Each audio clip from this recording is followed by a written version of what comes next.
Good day, and thanks for checking out the new Sportsline Podcast here on CHCH. I'm Bubba O'Neil.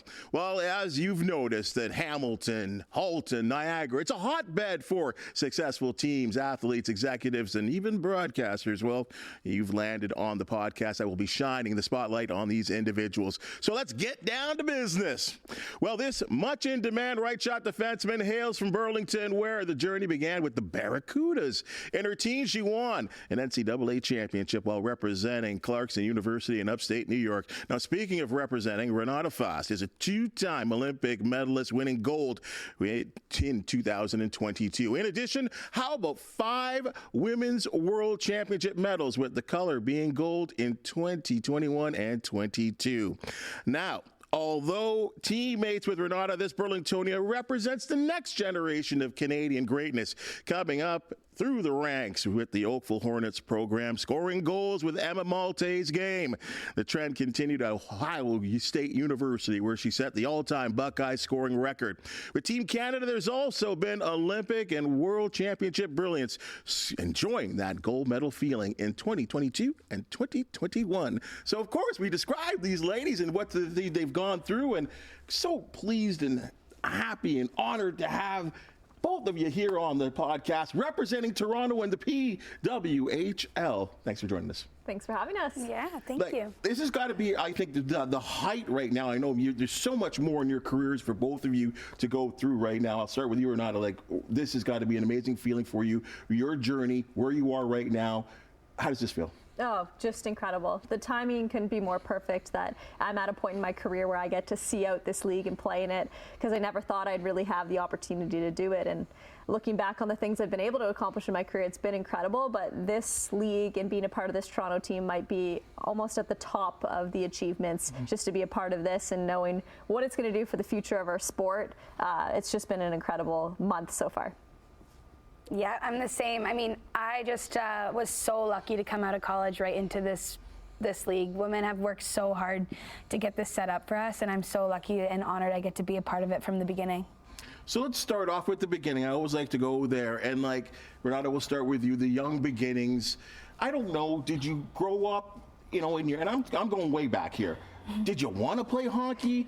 Was hockey your thing? I don't know. Did you play with dolls? What was your thing back in the day? Way back in the day. I think it was all over the map. I played with dolls. I played sports. But one thing that was constant, I always did have a ball in my hand. So I was always moving around. My family was throwing the ball away because I was making holes in the walls and stuff like that. But honestly, I came from a family who didn't play hockey. No one in my family played hockey. My parents just wanted to expose us to as many sports and activities as we wanted, and if something stuck, they would continue to invest that we could still play that activity. So I actually started mainly with soccer, and then I was doing dance as well, and I loved dance, which is so funny looking back at it now because I don't know if I have that same beat, but it was a neighbor who became my best friend named Dana Gahn, and she moved in 5 houses down the street from my family, and she was out there playing road hockey with her younger brother and her dad all the time, and I would come by on my bike with my siblings, and I wanted to be friends with her, and so eventually I became friends with her, and then I started to want to do what she was doing, which was playing hockey. So my parents are like, hockey, this is the craziest thing in the world. Here's our credit card, go with their family to go get equipment, because we had no idea how to get the equipment. So I went with their family and got a set of equipment, and that's when the hockey started, and I just loved being around the rink, the people involved in the game, and that's really how it all started. What was it that drove you about hockey? Is it the competition? What was it? Well, I'm super competitive. Actually, Evan and I are both extremely competitive. We might be 2 of the most competitive there are. So yeah, I love the competitive aspect of hockey, and skating. I always loved skating. It came pretty naturally to me, so that drove me in. But honestly, when I look back on hockey and why I've loved it so much, it's the people, it's the teammates I've got to spend time with, and when I was a young kid, that's what drew me to the game, and still to this day, I wouldn't be playing at the age of almost 30. That's crazy. If it wasn't for my teammates and the coaches and everyone who supported me. So really, it's just that community in the women's hockey game that really has brought me to stay in it. Emma, did you grow up with a hockey stick in your hand? Or? Yeah, so I had an older brother. He was 4 years older than me. He played hockey for the Eagles organization, growing, and the Bulldogs, actually. And I just wanted to be like him. I wanted to keep up with him, and he knew I was super competitive, and he would just like throw me in net. How old are you here? Oh, like so little. Like he'd be. Like I'm like 3, 4, and he's like, "Can you go in net? Like I'm gonna shoot on you." And I'm like, "Sure." Like I'm gonna stop anything I can. Like always trying to keep up with him. He'd say, "Race me to the fire hydrant." Like I'm trying to beat him so hard. But yeah, and my mom and dad were really big hockey fans. It's actually how they met, was watching hockey. So I think from a young age it was in our family blood, and I would love to go watch my brother play, you know, like playing around the rink, playing manhunt, watching his games. And the same thing, I just loved the community and wanted to be a part of it. My parents put me in Tim Hortons hockey at like the really, really young age. And wow. And I remember just like being one of the only kids that could skate really well. They put me in some skating lessons before that, and I loved skating, so I would be the only one on my feet. All the other young girls would be crawling, whatever. So by the time I got to Tim Hortons, I'd be, you know, skating and around the little kids kind of around me, and they would put me on defense because I was kind of scoring too many goals, and I would like skate all the way down the ice, stop at the blue line, and like try and score from the blue line, because I didn't think defense could pass the blue line, offensive blue line. So my parents were like, okay, like let's put you in boys hockey just to try and accelerate my development a little bit more. So that's how that kind of started, and they said, okay. So hold on, you're playing with the guys now? Yeah. Is there a fear level here? Like what's going on? So actually, I'm thankful for it now with the physicality of the PWHL. It's really how I learned to be physical with my size. But no, I think just I was around boys with such a young age, and it didn't really matter at that young of age, right? Like we were all friends, all buddy, that same community, and you know, no one treated me any different in my eyes. My parents were like, okay, if you make AA, we'll keep you in boys hockey, and I ended up making AA and AAA some years, and yeah, so I played for the Burlington Eagles for a large portion of my career before changing to girls hockey, and I played 1 year of hitting. I was kind of at that awkward point where the hitting was increasing in and out of the game, like at different ages. Right. But I'm not gonna lie, I'm thankful I did it. I did a lot of hitting clinics. My parents wanted me to be prepared. Yeah, and it's helping me now. It's funny that you brought up the fact that you were scoring a lot of goals at a young age, and that's kind of what translated to you to being a forward, and you know all the success that you had at Ohio State as well too. And I've seen video of the likes of Connor Bedard. We've seen this, Sidney Crosby, and again they're at this young age, but you know putting the puck through their legs and scoring goals.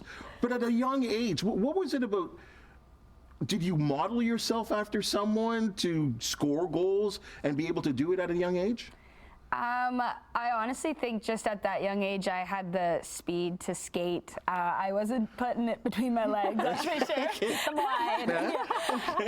But no, I think I just wanted to be like my brother and my dad, and following in their footsteps. I didn't have necessarily the crazy skills, but I was always working super hard and never wanted to take my foot off the gas at any point. And I think you can kind of see how that's translated through my career now. So then you have these sort of minor league, Oakville and Burlington minor league programs, and then all of a sudden, you know, you're into your teens now. Now you're playing it well into your teens. I guess for both of you, it became an option to go on to, you know, university or in the United States and college in the United States. You go to Ohio State, big program. Clarkson University, upstate New York, smaller program.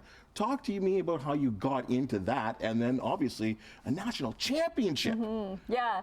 Honestly, when I went through the recruiting process for universities down in the States, my family really didn't know about it. Like my family was very familiar with the Canadian universities and just thought I would go to a Canadian university. So when interest started to come for American universities, they didn't understand exactly the magnitude of NCAA sports and how big it is and what they offer you down there. So it took a little bit for us to kind of learn about the process. So we were a little bit slower getting into it. But to be honest with you, I played forward when I was a minor hockey player all the way up until my tail end of grade 11. So then I switched back to D. So when I started to move back to D, I got a little bit more interest from universities down in the States.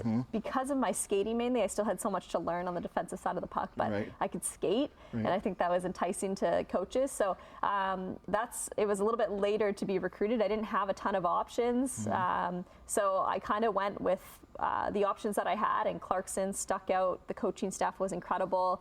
It was a husband and wife co-head coaches who were very personable. Yeah, they're super personable, really easy to get along, and they just continued to contact me about coming to Clarkson, and I eventually kind of had to look into it a little bit more and realize that the school was a fit. They had a strong business program, which I knew I wanted to go into business. It was only about 5 hours away from home, which is a good distance for a homebody like me. And then when I visited campus and visited the girls that were on the team at the time, it was such a family, small, knit community, which I really, really liked and I knew I wanted. So that's how I ended up at Clarkson. To be honest, I didn't really look at the hockey and how strong the program was. Looking back, it's crazy to think how much success we had, because I didn't go there for the hockey. I went there for the schooling and just the coaching. So it ended up working out. But yeah, it's pretty crazy looking back. I didn't have many options, but it ended up working out. Well, your option is a big option, right? I mean, you got programs like Wisconsin. You've got programs like Minnesota that are just pumping out female athletes on the ice like crazy. You go to Ohio State. What was that like? Because you would settle into a more of a relaxed program that didn't have the success that Ohio State has had the success on many levels of sport. What was the competition like for you to slip in there, girl from Burlington? Yeah, actually, it's quite funny. So no one really knew why Ohio State didn't have a great hockey program at the time. When I committed in the 9th grade, and everyone was like, why are you going there? Like the women's hockey community. It was not very successful at the time in hockey, and there were a lot of coaching changes throughout my high school career, and everyone's like, you're going to an unstable program. And kind of like Renata, I didn't go there for the hockey necessarily. I knew that it was a very big university with a ton of resources, academically and athletically, and I just thought it was a perfect fit for me, with my personality, tons of people, high energy, the alumni. Like when you see someone from Ohio State, I went to Europe this summer and people are OHing me when I'm walking in Switzerland. Like it's insane, right?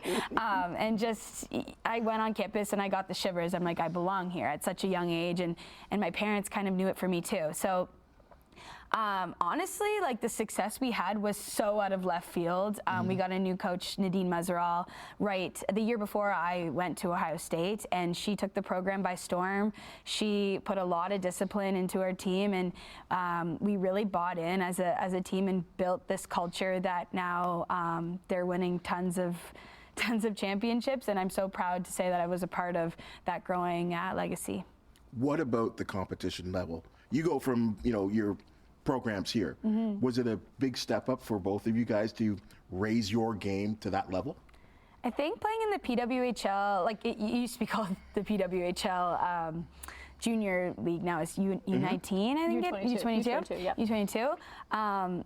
It was a really high competition for like high schoolers. Like in my opinion, the transition wasn't too bad. I think the biggest adjustment was practicing every day and playing every weekend, and with the schooling and balancing everything. But I think I was very prepared with the great coach I had in Oakville, Brady Cochran. She's such a great hockey IQ, has taught me so much. So I think for me, the adjustment was more the load versus the speed of the game. But yeah, I thought the jump wasn't as big as I initially thought it was going to be. Your team, Clarkson, go into these big barns. What was that like? Yeah, it was pretty cool. Actually, I remember my freshman year when I went down to Clarkson, I didn't know what to expect in my first game, and I remember the first weekend we were playing St. Lawrence University, which is about, I think, 9 miles down the road from Clarkson, and it's like the Route 11 rivalry.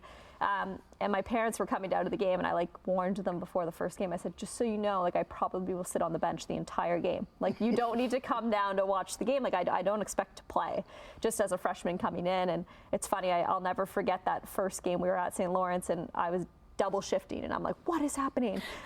So it was pretty crazy, and I'm thankful that I could jump in and just play and get confident right away. But our freshman year, we also went to North Dakota. We flew to the University of North Dakota and played their women's team. They don't have a team anymore, but at the time they did, and like their rink was insane. There was like marble flooring all in the lobby. Like, it's like nicer than an NHL rink. And coming from Clarkson, from this small town little barn to this massive rink in North Dakota, it was pretty crazy to see. So lucky we got to travel around to see every rink. Now, there's also something that I think all athletes at this level, at the university college level, have to get accustomed to. And that is the aspect that you're there to play a sport. Some people get a scholarship, some people get a walk-on, but there's also schooling, there's personal life, there's maybe a boyfriend or girlfriend, friends, events.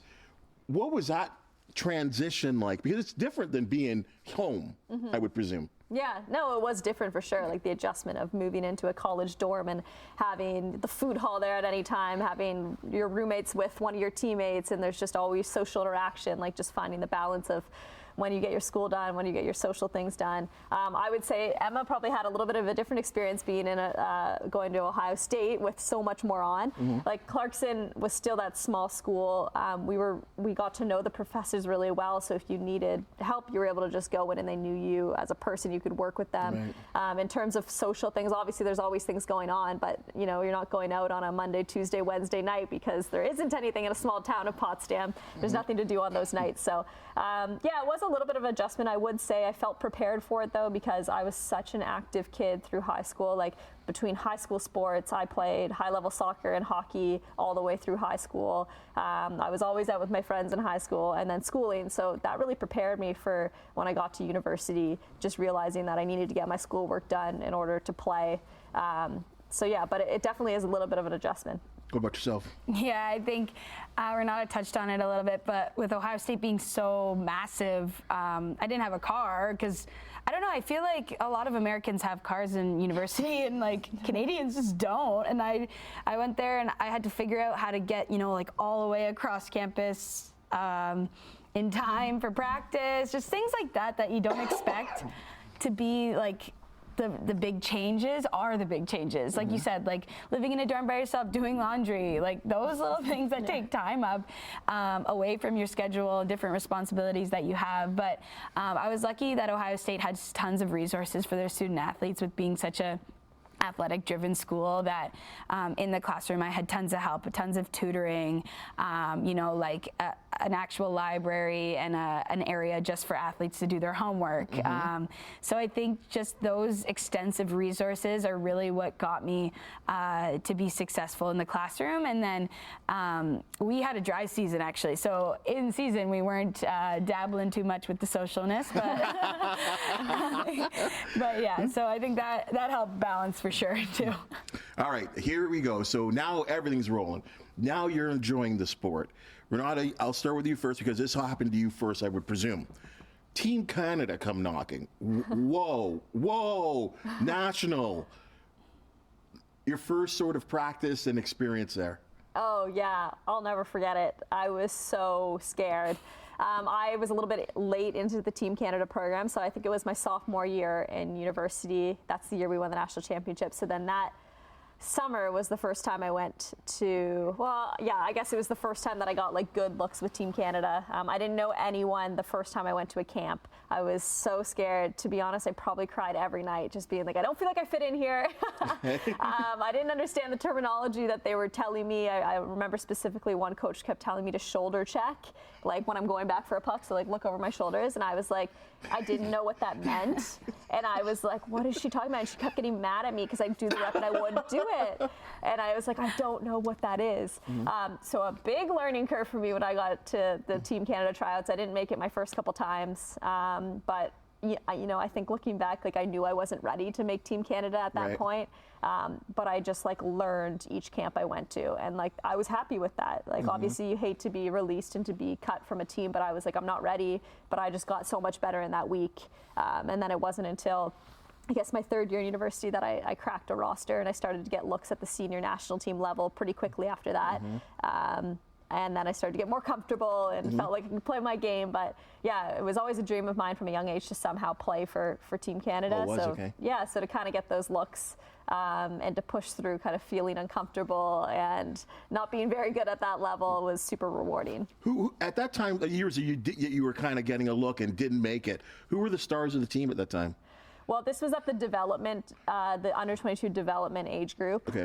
So at the time, I'm trying to think who would have been there. Like my first year, like Poulin was in the development program still. Like Laura Fortino was. From Hamilton? Yeah, from Hamilton. Trying to think who else. Like there was a lot of names that maybe didn't make it on to the senior team at that point, but they were like pretty consistently at the development level. Right. But yeah, there was a chunk of players who were on those teams that made the senior team as well.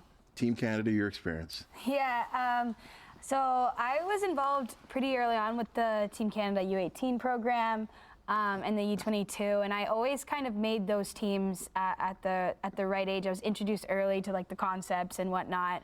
But I think the biggest jump, and people don't realize, is from the under 22 level to the senior team level. Like that team is so hard to crack. The players are so good. Like I remember. Why are they better? It's just they're bigger, stronger, faster, smarter. Like it's just like that whole nother level. And I remember like I always just wanted a chance to go to a camp. I always wanted a chance to go to a senior camp.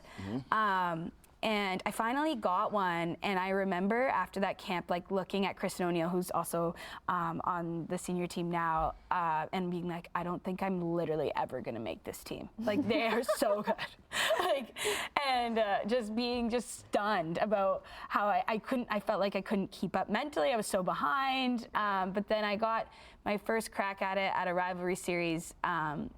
In Pittsburgh, and I don't think I said a word the whole time. Like Renata was there. I didn't Different person at that event. Okay.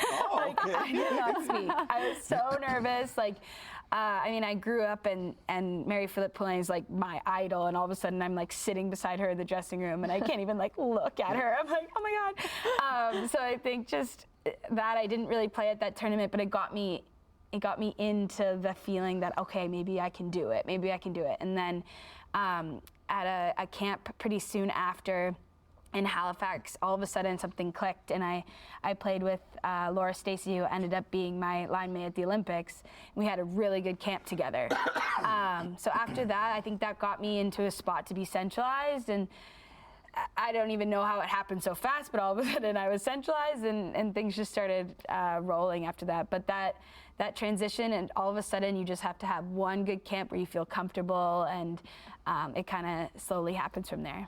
I think that's amazing, and just to make that transition, and now you're playing nationally. And the best part about playing nationally is that you get these opportunities once every 4 years to play in the Olympics, and I guess once a year to play in the World Championships. And you're playing with, I will presume here, some foreign players, but mostly Canadians and Americans. You also have this rivalry series. You also seem to run into the United States at the Olympics and the World Championships. And some of them may have been your teammates. What's that feeling like?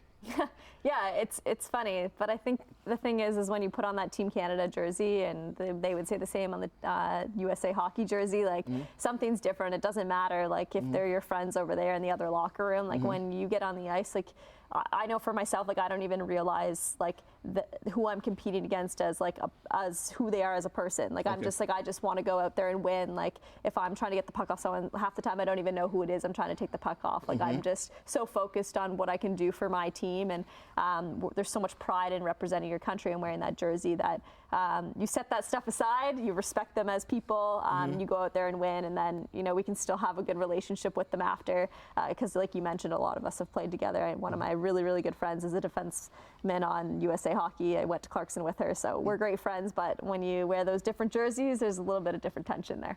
The rivalry is real, isn't it? Oh, yeah. like it's no joke. Like, I mean, okay, I mean, we know that for the earlier parts of women's hockey, there was not supposed to be any body contact. We are seeing that right now. But yeah, I mean, there's tussles, there's pushing and shoving. If someone goes to the crease and the whistle blows, there's a cross check coming here and there, especially for a forward like you that's getting in tight. Talk to me about that rivalry. Yeah, I think that, I mean, you want to beat them. Like, there's just like an inner thing that you want to beat them every time. It doesn't matter how many times we play them. It doesn't matter when it is, at what point of the year. If it doesn't matter in the season, like if it's the gold medal game at the World Championships, like you want to be on top. And I think all of us like are so into those games. Like we're going to go the extra mile to, place a bump on them to get them off their game, crash in it, start something. And the feeling's mutual too. Of course, yeah, of course. Sure. I think even in the PWHL though, right now you're seeing that. You're seeing that same physicality and that intenseness translate into that professional league, and that's exactly what we want to introduce everyone into that. So, like when people make that jump to the senior team, they're ready to experience that physicality and play with it. This may seem like a silly question because I can only imagine what it feels like, and both of you have. Well, I guess, I don't know, maybe you tell me.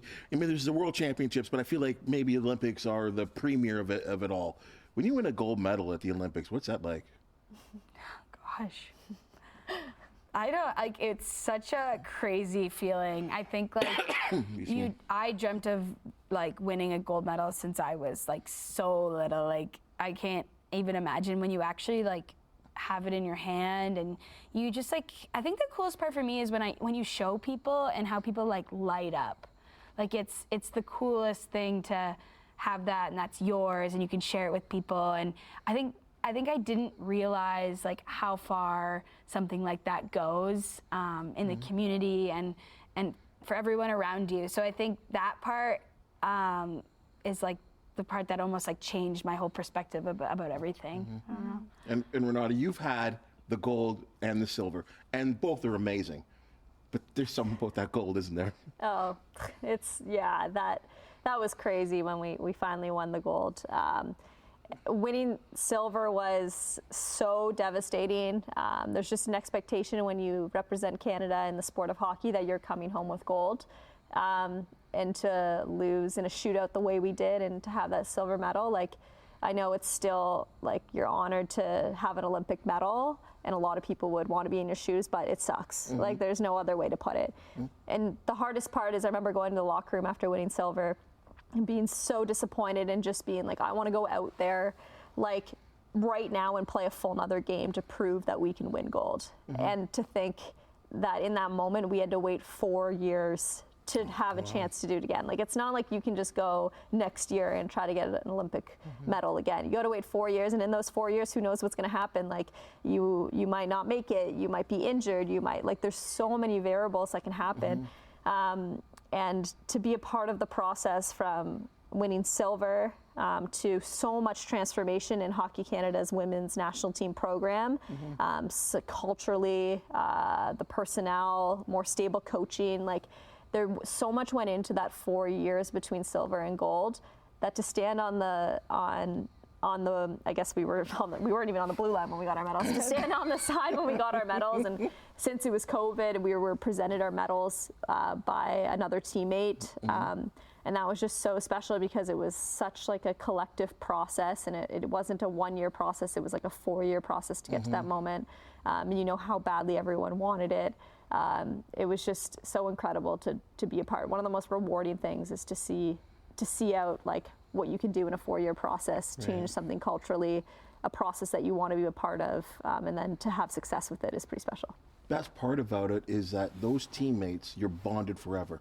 Yeah, there's this for sure. Like when you win with a group, doesn't matter if it's an Olympic gold or if it's a national champ, like whatever it is, whenever you win with a team, you forever have a special bond with those people. It's so different. There's nothing like it. I think with COVID too, like that year, it was so like we were so isolated but together, and we had to figure out ways on like I can remember we did like a dance class in the hotel when we were stuck in the hotel, like just things. You must have been first, they were not. Yeah, no, I hid in the back, but I enjoyed it. But like things like that, like you remember forever. Like it's so cool to have that together. Speaking of cool, what I think is cool, I've said this 1,000 times. If I did a little scratch ticket and won $10 million, I'd put a good chunk towards women's sports right now. I feel like it's time. I feel like there's an unserved market. I feel like there are, Emma, you're kind of that girl that I'm thinking of that's growing up and wants to play sports. But for so many years, even part of your journey, there was nowhere to go after this. Now there is. Renata, how does it feel now that in the back of your mind that you're playing professional hockey right now, and you know what, it's a paid gig. It's not one of the other leagues that you had where you had to work at a bank and then figure out everything. Like, this is your job now. What's that like? And it's so organized, and the sponsorships are there. The the games are being shown on Sportsnet, TSN, and CBC. Yeah. It's like a dream that I never knew was possible and never thought I'd ever have the opportunity to do. And, you know, we started training camp in November, so we had almost like a 2-month training camp, and then this last month of January, we started playing our games. And it's like, it's been such a great experience at the rink, how professional things are, that, and the way we're being treated, that I'm so excited every day to go to the rink and do what I love and know that I'm doing it as a job, and that things are being done right, and that all 20, I think there's, there'd be 28 of us in Toronto, something around there, 26, 28 players in Toronto. Like all 26 of us, we all get to come to the rink each day and get better and only focus on hockey. Like you're not focusing on other things like in the past. Like if you want to get better, you can come with a clear mind each day. The staffing is there to make you better. And it's just been an incredible couple months. We're so lucky to be a part of it. We're very grateful. But like you mentioned, the timing is now. The timing is right. We have earned this. A lot of women's sports have earned this opportunity. Now it's about going out there, performing, seeing how much we can raise the bar, not only as players, but in terms of investment and fan engagement, and continue to make this thing grow. Like I'm not going to play for that much longer, but I'm going to watch this thing grow for the rest of my life, and I'm so excited about that. Fan engagement, huge. 11,000, 13,000. Ottawa, 8,000. Your team sold out for the season. People are grabbing onto this. Oh yeah, like people are so into it. Like I have people messaging me like, I want to go to a game, like I can't get a ticket. And it's like, you look on like these resale sites and people are reselling your tickets for like tons of money. It's like insane. I think my favorite part is like turning on the TV and actually watching other teams play and being a fan yourself. And like, it's so much more professional than it ever has been. And it's so cool to be a fan in that way, and to know that like other people are watching it just as I am, and how popular it is. And of course you guys kind of play one of the smaller rinks, but there's going to be an opportunity for you guys to play in the big rink where the Maple Leafs play. Yes. Now I would guess for you guys have played in some of those bigger stages. I guess in the rivalry series as well too. But to get that attention as a team, as skaters that are representing Toronto, that's got to be the banging feeling for you guys. Oh yeah, for sure. I mean, we all, especially being local, like we all grew up going to that rink to watch the Toronto Maple Leafs play, and we've played in that rink before, whether it was with the previous professional leagues that weren't too professional, or with Team Canada. But it's a different feeling this time because it's legit now, and I believe we have potential to sell it out. And it's going to be an exciting, we're playing Montreal. We know all the rivalry on the men's side between the Habs and the Leafs, and there's no doubt in my mind that the women's game is going to have that same level of rivalry between Toronto and Montreal. So just so excited.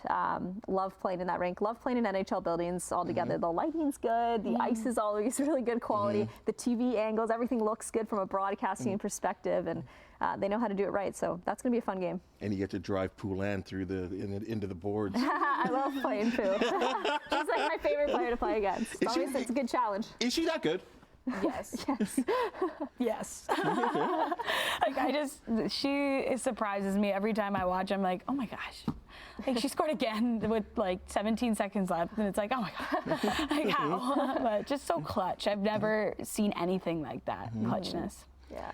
You know, and I think continuing with the women's sports theme right now, and I know I've heard this in many interviews, and I think it's worth discussion here, is that right now, as we talk about this being a job and your responsibility and what you wake up for, extending that right now is that the people that are watching you, many of them, as you know, are young, influential kids, women, with an opportunity now to say, I want to be like her. Or even expanding it, I want to be a pro hockey player. And that's possible now. Mm-hmm. That's got to be the best feeling of all. Yeah, it's really cool. Emma and I actually just ran a practice for the Burlington Barracudas last night together, and we asked at the beginning of practice, how many of you guys have watched the Toronto PWHL team? And so many of them raised their hand because it's accessible on TV, and they get to watch that. They're excited. They were excited to see us. How are you here? You're in the middle of your season. I just saw you on TV, and now you're at my practice. Like, it's pretty neat, and you just think about how much the game can grow now that they can watch us and they can dream and aspire to be there. And not everyone's going to make it. Like, not all these young hockey players are going to make it to the pro level, but it's just about inspiring them to continue to stay in the sport, to see strong, confident women on TV doing what they love. If they choose not to do hockey, they still have, this foundation that they've built from being a part of sport and watching some of their idols. So it's a pretty special feeling. It's cool. I love turning on the TV and seeing it just like another NHL game. Here's a PWHL game. Like, it's super, super cool, and the visibility is a huge part of what this league needs to continue to grow.